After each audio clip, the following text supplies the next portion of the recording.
Hello. You know, March is Women's History Month, and we have two historical figures to talk about today. Linda M. Nance and Annie Malone today on The Bernie Hayes Show.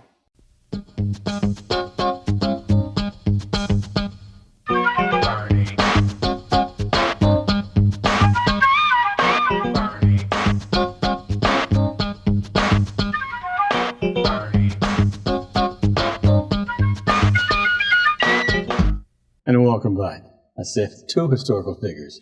Linda Nance, welcome back to the show. Hi, how are you? It's been a long time. It's been a while. Probably a year and a half, so maybe 2 years. But always a pleasure. Always a pleasure to have you back, too. Yeah. And you know, you're with the Annie Malone Historical Society. Yes. Founding president. Yes, I am. Congratulations. I'm very proud of that. Now, differentiate the Annie Malone Historical Society from the Annie Malone Children's Home. Pretty simple. Okay. The Historical Society focuses on the individual that Annie Malone was. It talks about the contributions that she made, the profession that she was in, and particularly her philanthropic work. Mm-hmm. The Children's Home, the Annie Malone Children and Family Service Center, is one. Yes, the name changed in her honor because she contributed so much of her life to it, but it takes care of children. It houses children. It provides resources for children. We don't treat anyone at the Historical Society. They do. Okay. But you were affiliated with each, the Children's Home there, Family Children's Services. I was. I had an opportunity. I had a great opportunity to work there for quite a while. Okay. Had you formed the Historical Society while working at Annie Malone or before or after? No, not at all. Not at all. How did they talk about that? I left the service at the Children and Family Service Center to go home and be with my husband, who was very ill at the time. Sure. And after a number of years at home, I continued to research information about Annie Malone because I was just curious. She was a wonderful, wonderful figure to me. Mm-hmm. And in January of 2013, upon the suggestion of my husband and my sister, who asked, what are you going to do with all that information? You're not just going to leave it on your desk, are you? A friend of mine and I, Linda Jones, who actually lives in Gary, Indiana, decided we would start a website to share that information that we collected, thinking that a lot of teachers and a lot of students would be able to use that information to learn more about Annie Malone. Linda Nance, Linda M. Nance, St. Louisan? Yes, I am. Tell us about your little history. I was born and raised here, went to school here, graduated from Webster Groves High School. Some number of years after I left and came back, I ended up on staff as a sub in the Webster Groves School District and got more and more involved in their educational system and became a board member, actually. I served on the Webster Groves School Board for 9 years. School board. 3 of those years I was president of that board. Right. So I ended up giving my own sons, who graduated from Webster High School, their diplomas, and just believing that education is a really important thing, which is kind of involved with this piece that I'm doing now, too. In the middle of those things, I kind of did several different things. I worked in a prison. Yes, I did. I remember Call to Conscience. You were affiliated with them. Yes, I'm affiliated with a Call to Conscience as well. Linda Smith and Fannie Levy are also very involved with that. Linda is the executive, is the CEO of that. She's a founder of that one. And Fannie is the artistic director there. And Fannie and I are co-founders of that organization. Loving it because we collaborated this past year. Annie Malone's 100th anniversary was last year. It was the 100th year that she opened the Poro College that was here in St. Louis. And the Call of Conscience and the Annie Malone Historical Society worked together to do a play at the History Museum. And it was very well received. So you are a very historical figure right here in the city of St. Louis. You've made history. This brochure here, the Annie Malone Historical Society, Reviving the Legacy. Could you tell us about that? Well, the reason why we started the Historical Society. That's her picture, right? Yes, it is her picture. Mm-hmm. We started the society because we wanted people to know more about the legacy that she gave to us. Mm-hmm.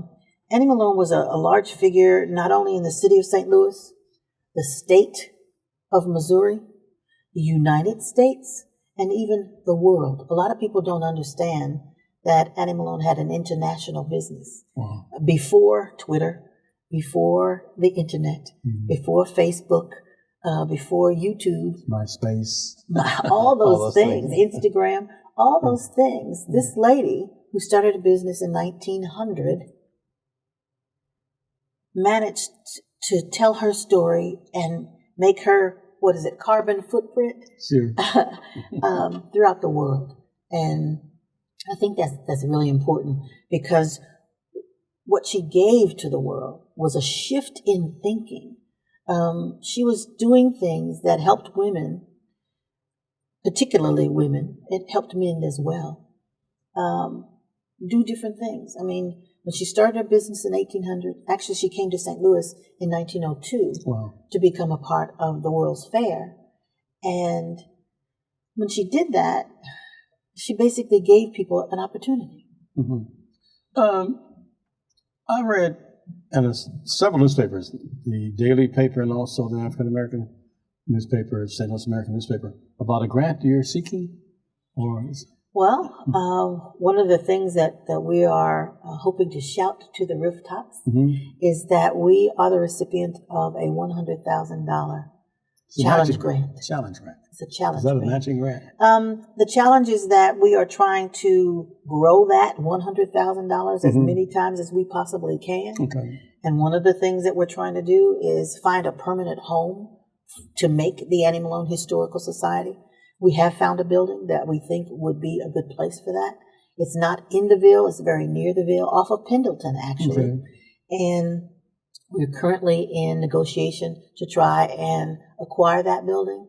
And it's going to take quite a bit. It's going to take the support of lots of different people to make that happen. How can they reach you and help you? Well, you can go online to our website for information and a way to do that. It is www.AnnieMaloneHistoricalSociety.org.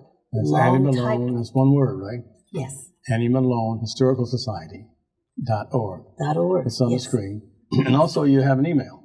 Yes, we do have an email. It is AnnieMaloneHistory@att.net. And what about phone numbers, telephone numbers? My phone number to get in touch with me is 314-229-0808. And post office box?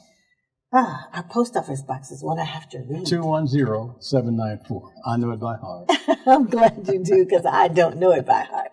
It is 210-794. Yes. And St. Louis 63121. That is correct. That's great. So this challenge grant assumes tax deductible, right? Is it 501c3? It is. We are a 501c3 charitable organization in the state of Missouri. Mm-hmm. We are wanting people to become members and supporters of ours. We're wanting them to take a look at being a legacy builder for us. Okay. And you could almost say we want them to take a $100 challenge. That way, they become a member automatically. They receive a book. And if I can, I'd like to show you this book. We've published a book that is actually a republication of a book that Annie Malone published in 1926. Okay. And the book takes a look at what the inside of the Poor Old College was. Wow. It shows you the very large presence she had in the Ville neighborhood here in St. Louis. Mm-hmm. And it shows you a magnificent building that was an example to the world. I think we have a picture of the building. Oh, wonderful. Yeah, there it is, there. Wonderful. Poor Old College and Poor Old Preparations. Yes, she had. It was located, you say, across from Sumner? Yes, it used to be, right across the street from Sumner. Annie Malone made her fortune by using hair products and teaching people how to use for themselves and how to apply hair products. And she also added cosmetics to her piece as well. And that's an example of some of them. The beautiful cosmetics that she was able to provide to the world. Linda Nance is my guest. she's just an historical figure herself, and we're honoring Women's History Month. And Linda, you used to visit with us downtown at 1411 Locust Street. Yes. The old building is no longer there, though, but Reverend Larry Rice, knowing how much you contributed to the New Life Evangelistic Center, and you sent people to the New Life Evangelistic Center many times. Yes. And he wants you to have this book. Oh, thank you. That tells a story of the New Life Evangelistic Center. It says how St. Louis gentrifiers try to destroy a church because of the homeless congregation. And he wants you to have that. Thank you very much. And he would also like, for all of you who are visiting and watching us, to have this mug, the Burning Hay Show mug. And Reverend Larry Rice will tell you about the book and the mug right now. For many years, Bernie Hayes has been on the front lines leading the charge for social justice. It's been a great privilege of mine to get to know Bernie personally, and I want us, in celebration of all that Bernie has done, to share with you one of these very special Bernie Hayes mugs and a copy of a book, Through the Fires, which tells you about the battle for social justice at 1411 Locust, where gentrifiers came into the neighborhood and literally shut down the church at the New Life Evangelistic Center at 1411 Locust Street because they didn't want those kind of people in the neighborhood. Direct bigotry.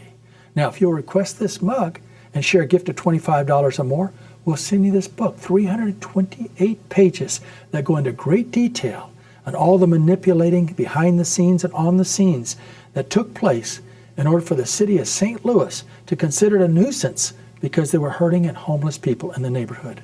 We would love to see a beloved community that when development takes place in a community, instead of the poor and the elderly and the homeless being pushed out, it's a beloved community that welcomes people from all over, regardless of their racial background or who they might be. They're people made in the image of God. Bernie Hayes has fought for that for years. And now we're teaming up with Bernie in a very special and powerful way. If you'll just call in our 421-302, or you can send your special gift and just say, please send me the Bernie Hayes mug. We will include in that Through the Fire, historical book that I've written on how the St. Louis gentrifiers tried to destroy a church because of its homeless congregations. You know, there's a common saying that if your neighbor's house on fire, yours in danger also. The bigotry, the hypocrisy in the city of St. Louis affects all of us. I thank God for Bernie, who has continued to point it out and root it out. Now we're teaming up with Bernie. When you request the Bernie Hayes mug and share a gift of $25 or more to New Life Evangelistic Center, I'll include my book, Through the Fire. We'd love to hear from you. Share now, P.O. Box 473, St. Louis, Missouri. Welcome back. We're celebrating Women's History Month, but talking about the Annie Malone Historical Society with Linda Nance, the founding president of the society. And Linda has quite a history here in St. Louis herself, as you know. Not only here, but she's made an impact not only in St. Louis, but across the country. Mrs. Nance, I'm sorry. Why did you want to do a tribute and memorialize Annie Malone? Tell us about Annie Malone. Is that her name? That is her name. Mm-hmm. Her name was Annie Minerva Turnbull Pope Malone. Turnbull. I've heard that word. Yes, Turnbull was her maiden name. Mm-hmm. She was married to a gentleman with the last name of Pope for a time. Mm-hmm. And her second marriage was to Mr. Aaron Malone. Okay. And what she did was, teach people how to care for themselves. At one point, women of color used to use heavy grease and lards and lies on their hair. Goose grease, exactly. Yes, sure. You know. And her position was, if you keep your hair clean, you present yourself in a clean, presentable fashion, people would not have any choice but to respect you more and treat you better. Okay. That was a small contribution that she made, but that was hers. Was she a chemist? How did she develop these products? She loved chemistry. Mm-hmm. She did not finish high school, however, developed a great love for chemistry, and she loved fixing different potions and different things.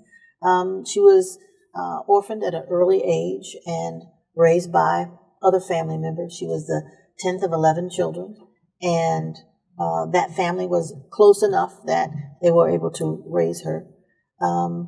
She eventually left her hometown and went to Lovejoy, Illinois, and started her business. Where was the hometown? Peoria. Peoria. Yes. Okay, Peoria, so it's still in the area. Yes. So she left Peoria and came south to Lovejoy. Yes. She started her business on the east side in 1900 in Lovejoy in a one-room shack. Mm-hmm. And she walked the neighborhood and talked to the women in that particular area, giving free demonstrations. Cooked up and made her product, which she called the Wonderful Hair Grower. Wow, okay. And moved to St. Louis. After that product became well known and the advent of the World's Fair was approaching, she moved to St. Louis thinking that she'd take advantage of that. And in 1902 came, but the World's Fair didn't happen. So what she did do was decide to go south to try and interact with a larger group of African American women. She learned a lot. Mm-hmm. She changed her strategy altogether because the women in the South said, baby, come talk to us together. Okay. We're too busy to do this one thing. Okay. She did face-to-face things with people. So when she came back to St. Louis, she invited the Black press to a conference that said, I'm going to open a college and I'm going to train women to do exactly what I'm doing now. And they all thought she was out of her mind. Certainly. They didn't believe her. Yeah, but she did. But she did it anyway, and she changed the thinking for a lot of people, a lot of women, a lot of men. At that time, women were not working outside the home. Not just Black women, but no one was working really outside the home. And people of color, women of color, had a choice of doing laundry or doing domestic work. Mm-hmm. And that was pretty well it. They went into teaching, yes, and they did some other things, but the prevailing person of color, female of color, had those two choices. And Annie Malone said, I can give you another one, and you can raise your children on your own, and you can keep your own house, and you can develop a sense of money yourself. And she was one who not only had a dream herself, but she managed to give that dream to other people. I have two questions for you. Yes. I want to find out how she distributed her products. Now, I understand she had an impact on the suffrage movement. She did. Tell us about that. Being an African-American woman in that particular time, distribution, as was for other women, and not for other women, but for other organizations, just didn't occur for her. Okay. So she created her own distribution system. Okay. She set up colleges in every single state in the United States. She had distribution centers in different places throughout the United States so that her customers could get their product more quickly. So since she was shut out of one, she created another. And I have a question as I continue to do my reading as to whether she built or helped to build significantly the Black press in this country. Wow. Because there was so much going on in the different places where she had Poro colleges that quite often news centers or newspapers in the Black community would assign a reporter to a Poro college because there was something always going on in the community. She didn't just suggest that her Poro agents, as she called them, do hair or provide the knowledge about the cosmetics. She said, be a part of your community. Save your money, buy property, buy bonds, get involved in your community. And the suffrage movement was part of that. She believed that women should be active in what makes their community a community. So she encouraged them quite often to get involved in making those things happen. This is wonderful. So much information about reviving the legacy of Annie Malone. This book here is one that I think everyone should read. It shows inside the book one of the pictures of an auditorium and inside the college. Absolutely. Yeah. The building that she built in the Poro building that she built in the Ville was actually her fourth business expansion. Wow. She had a place on Market Street when she first came here in 1902, and she moved to Pine Street in 1910, and she stayed there from 1910 to 1918 because she built a building that actually was cat-a-corner from Sumner High School in the Ville. And it was a complex. It was a manufacturing and an educational complex. It had her school. It had the ability to manufacture her product. It had the ability to ship her product. And it was a wonderful community asset because there were rooms for different community meetings to happen. There was a huge auditorium that sat 800 people. 800 people. She had a restaurant there that served the public as well as different meetings in town, and an ice cream parlor and a billiard room. The lobby was very large so that it could accommodate large groups of people doing lots of different things. And all those photographs are in the book. They are in the book. That's great. When you have the book, you are holding a piece of history in your hand. How can they get it? You can call that number, 314-229-0808. You can go online to our website and order it for yourself. You can become a member of our organization as a community, a legacy builder, actually, is one that includes the book, the membership, and even a donation toward the building that we're trying to acquire. Our guest is Ms. Linda M. Nance, and she's the founding president of the Annie Malone Historical Society. And we're the New Life Evangelistic Center. Let me say that slower. The New Life Evangelistic Center. Keywords, new life, because that's what Reverend Larry Rice and the staff here provides. New life. We've moved from downtown, 2428 Woodson Road is our current address, but we provide the same services that 1411 Locust Street provided. And you can help, because everything is tax deductible. We are not-for-profit, 501c3 organization. And we need your help and support. Your investment of the New Life Evangelistic Center is so simple. Through Post Office Box 473, St. Louis, Missouri, 63166, you can help provide the services that so many homeless people need and poor people. And also online at www.newlifeevangelisticcenter, that's one word, newlifeevangelisticcenter.org. And Reverend Larry Rice and the staff, and Linda Nance was our guest today, been very, very helpful in providing these services, and we need your help and support. And we'll be back with Linda Nance and talking about Annie Malone Historical Society after this. You can help New Life Evangelistic Center break the cycle of homelessness by providing monies for Metrolink tickets. It's absolutely essential at this time. New Life Evangelistic Center is providing hundreds of Metrolink tickets every week to homeless people so they can get to their jobs, so they can get to their doctor appointments, so they can find a place to sleep at nights. Will you please share your much-needed tax-deductible gift with the New Life Evangelistic Center? Every $30 you provide enables New Life to get 10 of the Metrolink tickets. And you can send those gifts now to the New Life Evangelistic Center at P.O. Box 473, St. Louis, Missouri. That's 63166. These individuals are having to walk so far at this moment, and a Metrolink ticket means so very much. And not only does New Life Evangelistic Center desire to provide for the homeless throughout the greater St. Louis area, but also throughout the Springfield community. Your gifts are very much needed at this time. It's New Life Evangelistic Center, P.O. Box 473, St. Louis, Missouri. That's 63166. Thank you for praying, caring, and sharing at this moment.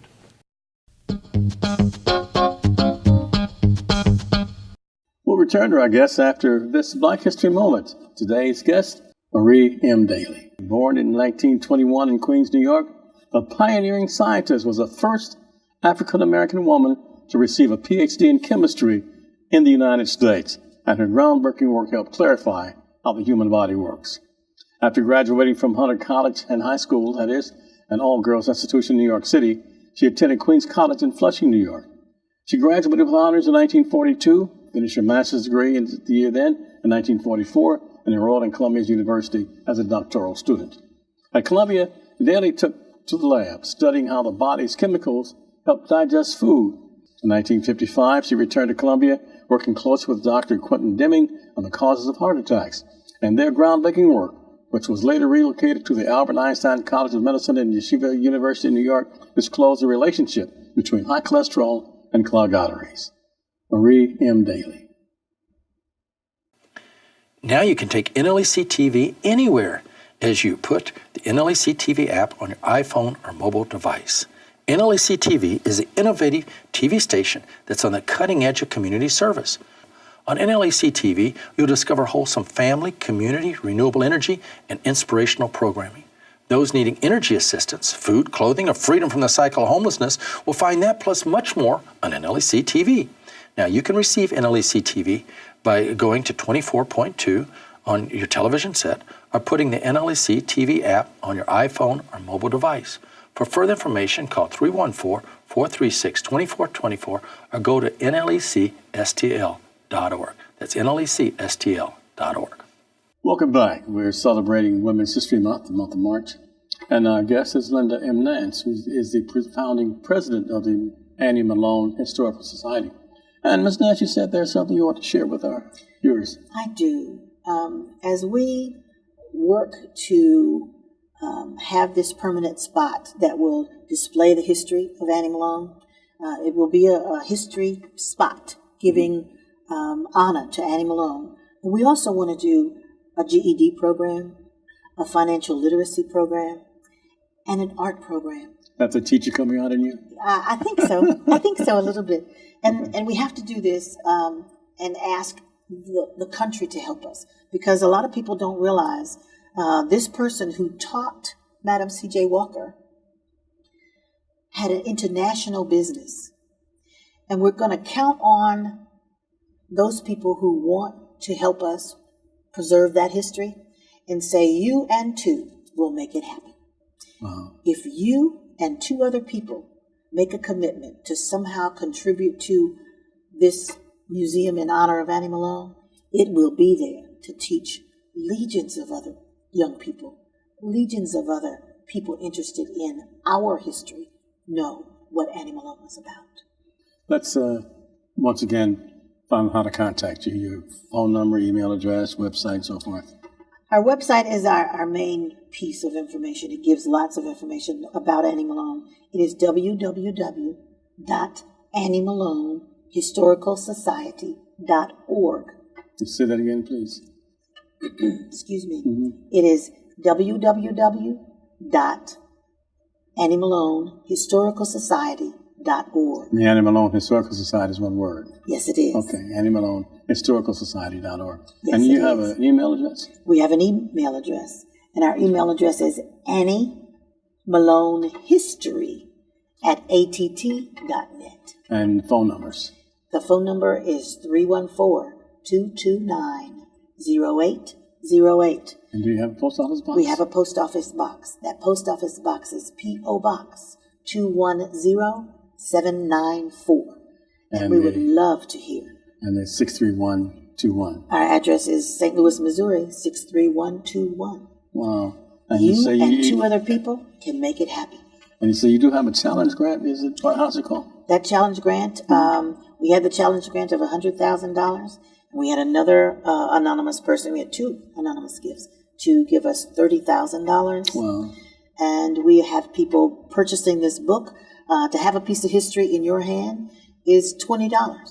You can, as I said, order it from either one of those places to write in to ask for it. Our membership is $25. And if you make a commitment to do the $100 Legacy Builder Challenge, that will give you an opportunity to have the book, to have the membership, and to make a considerable contribution to the building. I want to thank you. Reverend Larry Rice want to thank you. Bob Dimmer want to thank you because you've done so much for the New Life Evangelist Contingent. We sincerely hope that we can help you, and I want to say thank you so much for being here today. Thank you for asking me to be here. Thanks to each of you for all the help and support you've given us over the years, provided to the New Life Evangelist Contingent, your investment in us, and we certainly are invested in you. Thank you so much. I'm Bernie Hayes and Reverend Larry Rice and everybody else here in New Life. So thank you so much and have a great, great day. See you next time.